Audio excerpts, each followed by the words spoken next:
Cylinder कालाबाजारी और इस पर सियासत भारी।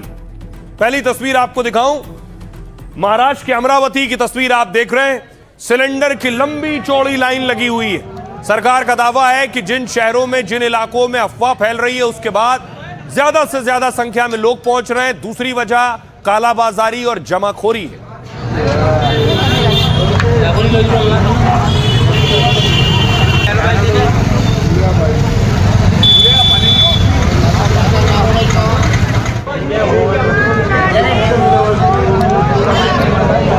सिलेंडर की लाइन आप देख रहे हैं महाराष्ट्र की अमरावती की। अगली तस्वीर देखिए जरा, एक ऑयल टैंकर पलट गया। टैंकर जैसे ही पलटा उसके बाद देखिए जरा, तेल भरने वालों की लाइन लग गई।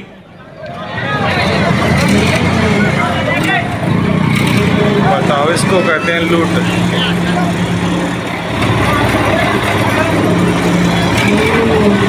यूपी के आगरा की तस्वीर आप देख रहे हैं। इस हाईवे से गुजर रहा तेल टैंकर पलटा है और उसके बाद जो तेल आसपास जमा हुआ, फौरन स्थानीय लोग पहुंच गए, बर्तन लेकर, पीपा लेकर, पतीला लेकर और तेल भरने लगे। दूसरी तरफ हैदराबाद में देखिए क्या हो रहा है।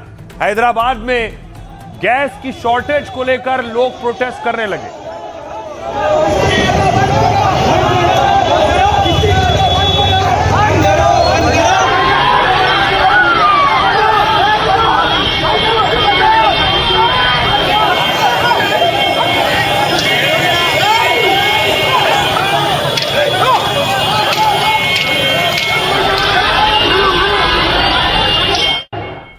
अब देखिए, इस पर सियासत भी हो रही है, प्रदर्शन भी हो रहे हैं, विपक्ष सवाल भी पूछ रहा है। विपक्ष कह रहा है दिक्कत है, संकट है, सरकार कह रही है पूरी तैयारी है। यह तस्वीर आप देख रहे हैं, लखनऊ की तस्वीर है। आम आदमी पार्टी के कार्यकर्ताओं ने प्रदर्शन किया।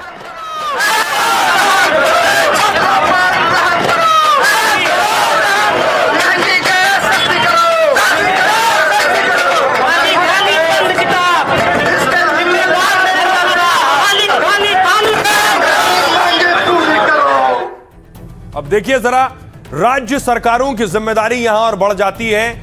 अगर लोगों को परेशानी हो रही है, कालाबाजारी और जमाखोरी हो रही है, सिलेंडर की कालाबाजारी करने वालों पर सरकार ने कड़ी कार्रवाई शुरू कर दी है। 24 घंटे में करीब 2500 जगहों पर छापेमारी की गई है। इन छापों में करीब 2000 गैस सिलेंडर जब्त किए गए। इसके साथ ही 500 लोगों को कारण बताओ नोटिस जारी किया गया। 2 दिनों में 1 करोड़ से ज्यादा गैस सिलेंडर बुक कर लिए गए। इनमें से 92 लाख सिलेंडरों की आपूर्ति हो चुकी है। अब देखिए जरा उत्तर प्रदेश का हाल क्या। यूपी में लगभग 13 जगहों पर पुलिस ने छापेमारी की है। 15,000 से ज्यादा सिलेंडर जब्त किए जाने का दावा किया गया यूपी में। और सिलेंडर कालाबाजारी के मामले में कुल 16 लोगों की यूपी में गिरफ्तारी हो चुकी है। यूपी में 25 गैस एजेंसियों के खिलाफ एफआईआर दर्ज की गई। देश की राजधानी दिल्ली, करीब 2000 सिलेंडर पुलिस ने जब्त किए हैं। दिल्ली में 76 जगहों पर छापेमारी हुई है। 20 से ज्यादा एफआईआर दर्ज की गई है दिल्ली में। गैस एजेंसी मालिक, डिलीवरी मैन समेत 10 से ज्यादा लोगों को अरेस्ट किया गया है। मध्य प्रदेश देखिए जरा, मध्य प्रदेश में करीब 3000 गैस सिलेंडर जब्त किए गए हैं, जबकि इस मामले में 2000 से ज्यादा जगहों पर छापा मारा गया है। 9 एफआईआर दर्ज की गई हैं। कई लोग कालाबाजारी के आरोप में अरेस्ट हुए। हरियाणा की स्थिति देखिए, हरियाणा में अब तक 800 से ज्यादा सिलेंडर जब्त किए गए, जबकि सिलेंडर की कालाबाजारी पर 8 एफआईआर दर्ज की गई। हरियाणा पुलिस ने 50 से ज्यादा लोगों पर कार्रवाई की है। अलग अलग राज्य अपने स्तर पर एक्शन ले रहे हैं, लेकिन अब लोगों में डर है, दहशत है, अफवाह है, इसलिए भारी भीड़ जुट रही है। लोग फौरन सिलेंडर बुक करना चाहते हैं। दावा सरकार का ये, बहुत से लोगों के पास पहले से सिलेंडर है, लेकिन डर है, इसलिए तुरंत दूसरा सिलेंडर बुक करना चाहते हैं। अब इस बीच देखिए धोखाधड़ी, ठगी और लूट शुरू हुई कैसे। सिलेंडर के नाम पर ठगी कैसे हो रही है। गैस पर मची अफरा तफरी पर साइबर ठग एक्टिव हो गए। सिलेंडरों के नाम पर लोगों को ठगी का शिकार बना रहे। ऐसा ही एक मामला मुंबई से सामने आया, जहां 1100 रुपए के गैस बिल के नाम पर 12 लाख रुपए की ठगी की गई। दरअसल मुंबई के कारोबारी को मोबाइल पर मैसेज आया। मैसेज में चेतावनी दी गई कि वो अपना गैस बिल तुरंत जमा कर दें, ऐसा ना करने पर उनका गैस कनेक्शन काट दिया जाएगा। कारोबारी ने जब बिल भुगतान किया तो उनके पास ठगों का फोन आया। फोन करने वाले ने कहा कि भुगतान अभी तक उनके सिस्टम में अपडेट नहीं हुआ है।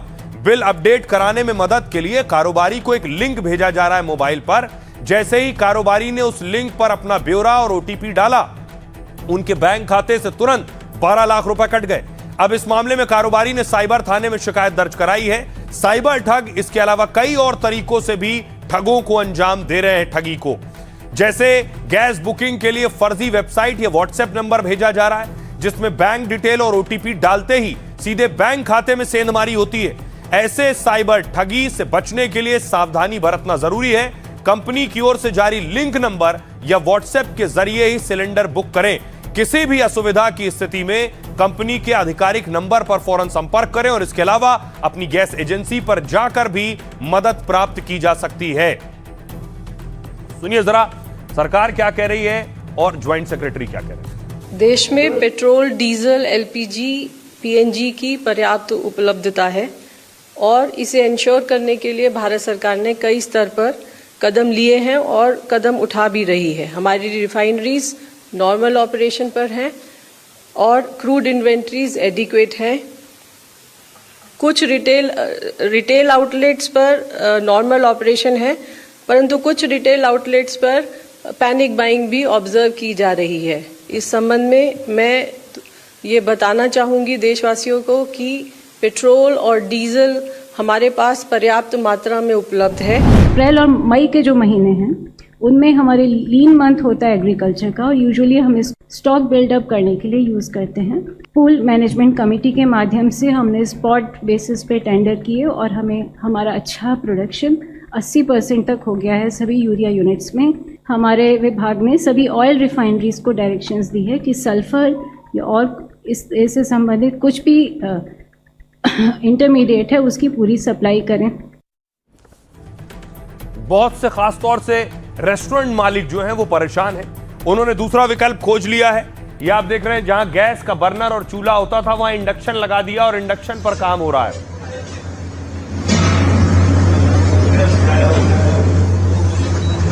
ये मसूरी के होटल की तस्वीर देख रहे हैं। होटल में इंडक्शन लगा दिया गया है और काम शुरू हो गया है। और इससे पहले सरकार ने कहा था कुछ लोग जिनके पास पीएनजी है वो अपना सिलेंडर सरेंडर कर दें। ऐसे 6000 सिलेंडर लोगों ने सरेंडर किए। जंग के बीच देश में 6000 लोगों ने अपने सिलेंडर दे दिए, यानी सरेंडर कर दिए। 2-3 दिनों में ही 6000 लोगों ने एलपीजी कनेक्शन सरेंडर किए। ये सभी उपभोक्ता पीएनजी इस्तेमाल कर रहे थे। एलपीजी की कमी को देखते हुए सरकार ने नियमों में बदलाव किया। लोगों को एलपीजी कनेक्शन छोड़ पीएनजी की ओर रुख करने की सलाह दी है। जिन लोगों के पास एलपीजी और पीएनजी दोनों कनेक्शन है, उन्हें एलपीजी सिलेंडर सरेंडर करने को कहा गया है। पीएनजी उपभोक्ताओं को 3 महीने में सिलेंडर सरेंडर करना होगा। ऐसा ना करने पर एलपीजी की सप्लाई बंद करने का आदेश है। इसके बाद तेजी से लोगों ने एलपीजी सरेंडर शुरू कर दिया है करना। 27 मार्च 2026 को माय पीएनजीडी पोर्टल लॉन्च किया गया था और इसका मकसद यह था कि जो पाइप वाली गैस होती है, पीएनजी उपभोक्ताओं को एलपीजी सिलेंडर सरेंडर करना है। उपभोक्ता यहां ऑनलाइन ही एलपीजी सरेंडर कर सकते हैं। 28 मार्च तक ही 6000 लोगों ने एलपीजी सिलेंडर दे दिया और इसकी संख्या लगातार बढ़ती जा रही है। जिन इलाकों में पीएनजी नेटवर्क उपलब्ध है, यानी पाइप वाली गैस जहां है, वहां बड़ी संख्या में उपभोक्ता एलपीजी छोड़कर पीएनजी अपना रहे हैं। एलपीजी सरेंडर करने पर पैसे भी वापस मिल सकते हैं। सरेंडर करने के बाद सिक्योरिटी डिपॉजिट एजेंसी से वापस मिलेगी। सुनिए जरा क्या कुछ कह रहे हैं मंत्री धर्मेंद्र यादव और वित्त मंत्री निर्मला सीतारमण। प्रधानमंत्री जी की साख रुपए के साथ गिर रही है या नहीं? जो 60 रुपए का 94-95 रुपया हो गया, उसका स्पष्ट जवाब चाहिए। वो दिन कब आएगा हमारे देश का जब हमारा मुकाबला डॉलर से होगा? सभी प्रधानमंत्री और राष्ट्रपति गण के पॉपुलैरिटी के ऊपर जहां सर्वे हुआ, भारत के प्रधानमंत्री सबसे ऊपर है। इकोनॉमी का विषय इन्होंने प्रश्न पूछा और भारत के प्रधानमंत्री का साख क्या है, इसका जवाब यही है।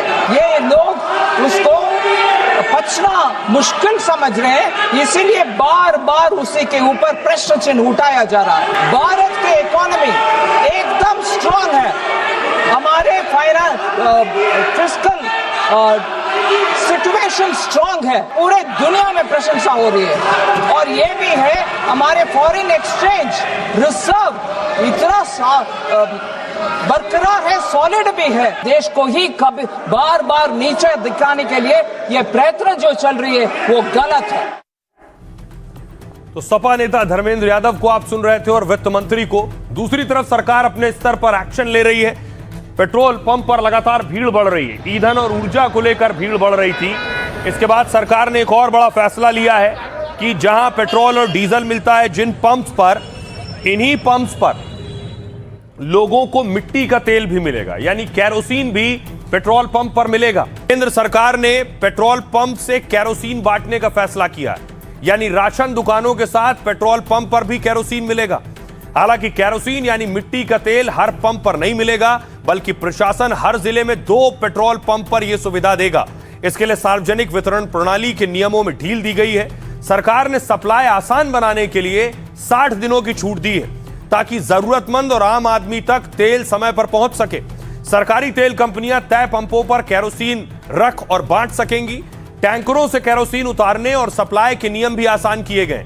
सरकार ने कैरोसिन पर यह फैसला ईरान जंग की वजह से लिया है। हालांकि सरकार ने कैरोसिन देने के लिए कुछ शर्तें भी रखी हैं। जैसे पहली शर्त यह कि कैरोसिन रोशनी और खाना बनाने के लिए इस्तेमाल हो, यानी आप स्टोव या लालटेन में ही इसका इस्तेमाल कर सकते हैं, और ऐसा ना हो कि आप इसका व्यवसायिक इस्तेमाल करने लग जाएं। दूसरी शर्त है एक पंप पर 5000 लीटर से ज्यादा कैरोसिन ना हो। कैरोसिन के स्टॉक, सप्लाई और वितरण का रिकॉर्ड रखना होगा। सभी सुरक्षा नियमों और गाइडलाइन का पालन करना होगा। दरअसल 2014 से 2020 के बीच धीरे धीरे कैरोसिन को बैन किया गया था। केंद्र सरकार का मकसद था प्रदूषण कम करना, सब्सिडी का बोझ घटाना, साथ ही पेट्रोल और डीजल में कैरोसिन की मिलावट पर रोक लगाना था। बिक्री रोकी गई तो 2020 तक कैरोसिन ऑयल मार्केट से गायब हो गया था, लेकिन अब राज्यों को 4 करोड़ 80 लाख लीटर अतिरिक्त कैरोसिन दे दिया गया है कि लोगों को किसी तरह की कोई दिक्कत ना हो। सुनिए सियासतदान क्या कह रहे हैं। जैसे जैसे ये जंग आगे बढ़ती चलती जा रही है, संकट भी बढ़ रहे हैं। आज गैस का सिलेंडर इतना महंगा हो गया है, कोई खरीद नहीं पा रहा है। आगे क्या होगा? पेट्रोल, डीजल, तेल, ये सब इनमें कमी होगी। तो इसके लिए योजना क्या है सरकार की, थोड़ा बहुत बताएं। पूरा दुनिया परेशान है इस युद्ध से, क्योंकि उसी क्षेत्र से तेल और गैस जो भी एनर्जी है, तो स्वाभाविक है जहां एनर्जी पैदा होता है, अगर पूरी दुनिया को दिक्कत होगी तो सबको कष्ट भोगना पड़ता है। सही नहीं है कि एलपीजी की किल्लत है। क्या ये इसमें हकीकत नहीं है कि लोग कतारों में खड़े हुए हैं एलपीजी सिलेंडर के लिए? क्या इसमें कोई हकीकत नहीं है कि कैसे एक्साइज ड्यूटी कट की है क्योंकि पेट्रोल के दाम नहीं बढ़ने चाहिए क्योंकि आपके पास इनफ स्टॉक रिजर्व्स नहीं था?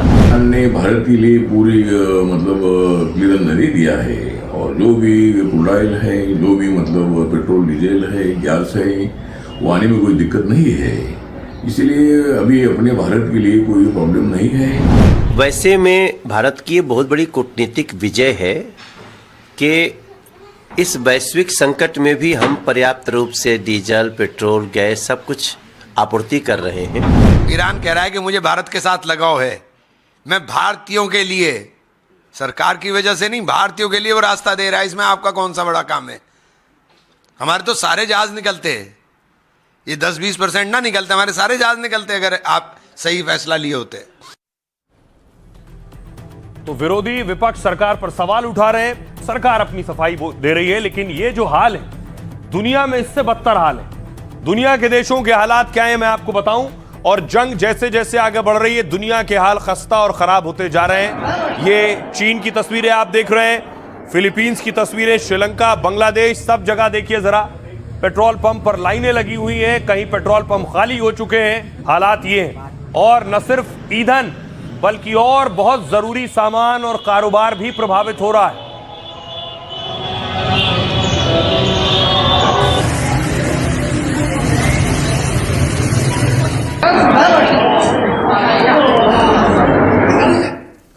अब देखिए जरा दुनिया में हालात क्या हैं। ऑस्ट्रेलिया का हाल देखिए। जंग से ऑस्ट्रेलिया में तेल और खेती का संकट बढ़ गया है। गेहूं की बुआई नहीं हो पा रही है क्योंकि खाद की कीमतें बढ़ गई हैं। दुनिया में करीब 30% खाद हॉर्मूज वाले रूट से भेजी जाती है। तेल कीमत पर कंट्रोल के लिए फ्यूल पर टैक्स 50% घटाया है। ऑस्ट्रेलिया के प्रधानमंत्री एल्बनीज ने जल्द जंग खत्म करने की मांग की है और पूछा है कि ट्रंप ईरान में अपना मकसद साफ करें कि आखिर ट्रंप चाहते क्या हैं। ब्राजील देखिए जरा, ईरान युद्ध के चलते चीनी महंगी हो सकती है। दुनिया के सबसे बड़े चीनी उत्पादक ब्राजील में संकट बढ़ गया है। ऊर्जा की बढ़ी कीमतों का असर चीनी मिलों पर पड़ रहा है। ब्राजील की चीनी मिल बायोफ्यूल का रुख करेंगी तो लागत और ज्यादा बढ़ जाएगी और इसका असर ब्राजील से दुनिया भर की चीनी पर पड़ेगा। पाकिस्तान का हाल देखिए जरा, पहले से कमजोर पाक की अर्थव्यवस्था और चरमरा गई। पाकिस्तान का शेयर बाजार रिकॉर्ड निचले स्तर पर चला गया है। आटा, चावल, दाल जैसी चीजों की कीमतें बेतहाशा बढ़ने लगी। तेल गैस के संकट को देखते हुए पाकिस्तान बड़े कदम उठा रहा है। PSL जैसे बड़े खेल आयोजन खाली स्टेडियम में हो रहे हैं। पाकिस्तान का क्रिकेट टूर्नामेंट है ये। दूसरी तरफ बांग्लादेश, जो बांग्लादेश कपड़ों के निर्यात के लिए बहुत मशहूर है, उस बांग्लादेश के हवाई अड्डों पर कपड़ों का ढेर लगा हुआ। वजह ईंधन की कमी और जगह एयर स्पेस बंद है। दूसरी वजह बांग्लादेश का रेडीमेड कपड़ा कारोबार चौपट हो रहा है। इस स्थिति में दक्षिण कोरिया देखिए जरा, लोगों से कम समय तक नहाने की अपील की जा रही है यहां, क्योंकि यहां गर्म पानी से नहाते और ईंधन पश्चिम एशिया से ही आता है। ईरान जंग के चलते यह सप्लाई चेन टूट गई है। थाईलैंड के पीएम ने लोगों को एसी कम चलाने की सलाह दी है। ऊर्जा बचाने के लिए दूसरे तरीके अपनाने को भी कहा है और पीएम खुद छोटी आस्तीन वाली शर्ट पहनने लगे, ऐसा दावा है, ताकि गर्मी कम लगे और पंखा एसी की जरूरत कम पड़े। फिलीपींस देखिए, सरकारी कर्मचारियों को कहा है लिफ्ट से ना चलें। ऊर्जा बचाने के कड़े उपाय के रूप में इसे देखा जा रहा है, क्योंकि पश्चिम एशिया से पहुंचने वाली सप्लाई रुकी हुई है। तो अलग अलग देशों में अलग अलग तरह के असर हो रहे हैं। मार्केट एक्सपर्ट्स क्या कुछ कह रहे हैं, जरा सुनिए। सबसे पहले मैं इंडिकेटर हमेशा ये देखता हूँ crude oil prices. Crude oil price 115 पे पहुंच गया है, तो ये बड़ा नेगेटिव रहा है हमारे मार्केट के लिए और हमारी इकोनॉमी के लिए। एंड जब तक वेस्ट एशिया में सिचुएशन नहीं इम्प्रूव होती तब तक ऐसा नहीं होता है कि ये एनर्जी प्राइसेस जो एलिवेटेड लेवल पे है वो नीचे आ सकते हैं। और जाहिर है कि उसका नेगेटिव इम्पैक्ट हमारी इकोनॉमी पे पड़ेगा। और अगर हमारी इकोनॉमी पे नेगेटिव इम्पैक्ट पड़ता है, क्योंकि ये हाई एनर्जी प्राइसेस काफ़ी इन्फ्लेशनरी होगा, तो उसकी वजह से डिमांड में थोड़ा सा स्लम्प आ सकता है और जिसकी वजह से कॉर्पोरेट के टॉप लाइन और अर्निंग्स में फ़र्क आ सकता है। दूसरी बात यह है कि डी एस्केलेशन के कोई आसार नहीं दिख रहे हैं अब तक। जो भी चल रहा है कि दोनों पार्टी जो है वो एग्रेशन मोड में है और उसको चलते आज भी नर्वसनेस मार्केट में छाई हुई।